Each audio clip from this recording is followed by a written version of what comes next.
سر فیصل حکیم سچ T V سے سر 9 مئی کے ثانیہ جو ہے اس حوالے سے ایک ہی سیاسی جماعت کے کارکنان اور جو رہنما ہے وہ سامنے آ رہے ہیں اور انہی کے خلاف شواہد آ رہے ہیں. پی ٹی آئی کی بات کر رہا ہوں.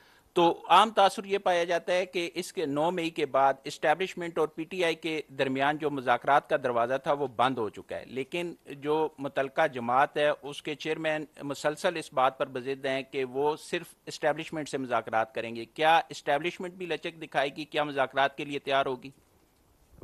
دیکھیں، اگر آپ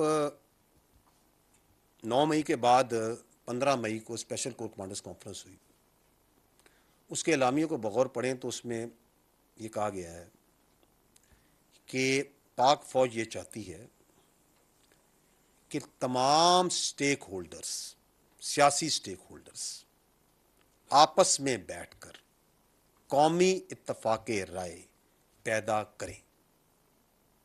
اور یہ ہم نے سانیہ 9 مئی کے بعد 15 مئی کو کہا کہ ہم یہ چاہتے ہیں کہ تمام جو سٹیک ہولڈرز ہیں وہ سیاسی سٹیک ہولڈرز بیٹھ کے قومی اتفاق رائے پیدا کریں تاکہ عوام میں اعتماد پیدا ہو، ملک میں معاشی استحکام آئے اور جو جمہوریت کی اقدار ہیں پاکستان میں وہ مزید مضبوط ہو. اسی اعلامیے میں یہ بھی کہا گیا کہ پاک فوج ہر ایسے عمل کو سپورٹ کرتی ہے اور کرتی رہے گی.